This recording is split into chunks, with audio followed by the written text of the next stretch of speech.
Shame is a tool, a stain around your edges. Shame makes your outlines appear while the best of you is smeared. Shame is an aura of reduction. It collects in your lines and over time it dries.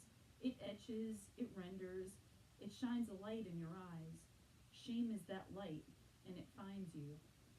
It finds you and it frames you into a mess. In your later, your future you, it finds you and it makes you confused. Shame is a tool, and it finds you. It finds you and it frames you in the spaces where you lessen, and shame is a tool and it guts you. Behind your back, shame reshapes your narrative into white lies about your life. Shame talks shit you can't challenge. Shame is a side eye. Shame is a spy. When you leave it behind, shame follows you, finds you, and it holds up a sign, and shame insists to the world that you are damaged. It lays layers on your faces, years in the placing. Shame builds, and it builds faster than the shame can scrape it. I've seen you out there, your profile stained, your voice disconnected like a donated can. You are dented like generic soup. I see you. The suburbs have tossed you to the food drive at school, and you are returned so your family can eat you. So they do. I have seen you out there thinking nobody wants you. I have seen you out there straightening your hair so the girls will like you. I have seen you eating lettuce for your lunch to change the shape of you. I have seen you watching basic girls on YouTube and Instagram who refuse to follow you, taking pictures of their boots. Shame is in the comments. Shame is deleting your pictures when they make fun of you. I have seen you cautious, spinning where you stand, turning your dents behind you. I have seen you hide.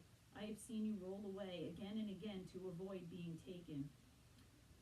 Shame dents your beginning from that very first day in school. Shame dents your alphabet, that tape in first grade on the desk with your name. You tried to copy. It was crooked. You copied it the way that it looked, but you were told you were wrong. Looking back at that tape, the teacher's face, at your paper, the word wrong stayed with you. Shame starts this way. Wrong names on tape. When the teacher asks what happened in the fight, she turns to you. So what did you do? One day the tape on the desk is gone, peeled off, erased. You felt the same way. Shame made even your name feel like a mistake. You start over. You master those lines over the summer. You try to become somebody new. But no, shame follows you. Shame wraps around you like an instrument case. It starts to fit you. It carries you around and you can't move. Your arms are held down beside you. Shame makes you say yes when you mean no. Shame blames you. Shame doesn't bother to wash the sheets for you. Shame just wants to use you. In the back seat, shame won't ask you. Shame thinks it doesn't have to.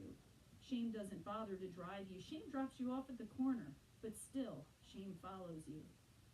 Shame whispers out the window at you. You're only useful if they use you. Like the moss on the north side of trees, you go unnoticed until they need you. And like trail signs, shame roots lead the worst people to you. Shame becomes a baby, maybe he'll stay. He leaves anyway, and then shame judges you. Shame never goes. Shame becomes the friend always saying, I told you so. No, shame never goes. Shame is a tool, and it works you. Shame becomes a secret tired. Shame is the awkward waiting when people ask you. So what do? Shame begins to filter you. Shame is less in the explaining. Shame is less in the saying. It is more in the pause. Shame is a tool and it stops you. That pause always before knocking, even when someone has invited you. Shame follows the kid out the door, to the bus, to the school, to the job, to the old, to the new. It lays on those layers, building and building layers on their faces.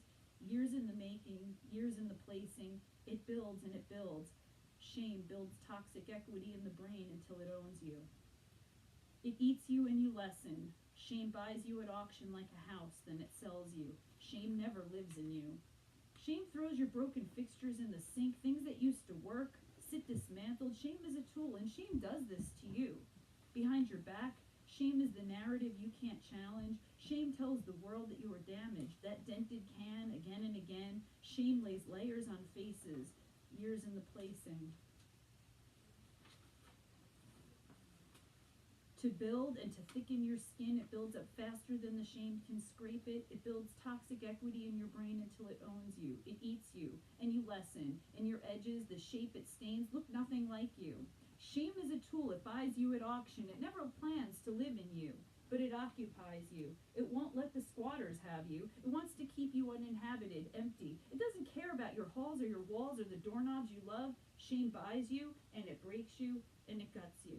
And it leaves you where you are collected, the pile always less, the tape on the desk still crooked, the word wrong still in your head.